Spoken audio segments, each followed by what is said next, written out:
پورچیجن نیلی آنکھوں والے دشت کی داستانوں کے ہیرو، جنہیں پورچیگون بھی کہتے تھے، یہ لوگ چھوٹے چھوٹے خاندانوں اور قبائل کی صورت میں خانہ بدوشانہ اور وحشیانہ زندگی بسر کرتے تھے۔ ان وحشی پورچیجن میں تتاری، منگول یعنی مغل مرکیت، تائچوت، تائمان اور دیگر شامل ہیں۔ ان وحشی قبائل کا مسکن چین کی دیوار اعظم سے لے کر مغرب میں وسط ایشیا کے دور دراز پہاڑوں تک کا علاقہ تھا۔ یہ شمال کے برفانی دلدلوں اور ٹنڈرا کے برف پوش میدانوں سے شروع ہو کر جنوب کے برفانی پہاڑوں تک پھیلا ہوا تھا۔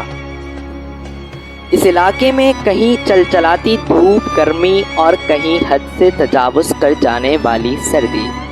موسمی سختیوں کو برداشت کرنے کے لیے قدرت نے انہیں جھریرے بدن اور سخت جلد عطا کی، جس پر بال بے حد کم ہوتے تھے، گالوں کی ہڈیاں ابری ہوئی، آنکھیں چھوٹی چھوٹی، ہاتھ اور کندھے بہت ہی طاقتور اور پنجے اتنے مضبوط کہ وہ انسانوں کی کمر اس طرح توڑ دیتے تھے جس طرح تیر کو موڑ کر توڑ دیا جاتا ہے۔ سردی اور پیاس کو برداشت کرنے کی بے پناہ قوت، دوران سفر بھوک یا پیاس کی شدت حالت میں گھوڑے کی ران پر کٹ لگا کر تازہ نکلتا گرم خون پیتے، یا پھر خچروں یا گھوڑوں کو ذبح کر کے کچا چبا جاتے۔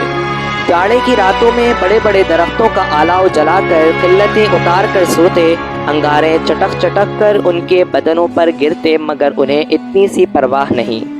ایک شخص دف بجاتا جاتا اور سر سے جھومتا جاتا، چنگیز خان کی نسل سے جنم لینے والا ہلاکو خان، دنیا کی تباہی و بربادی اور خون خرابے کا باعث، بے شمار دلچسپ حقائق اور مکمل داستان۔ منگولوں کی تباہی کا سبب بننے والا غلام بائبرس دلیر جنگجو کون تھا؟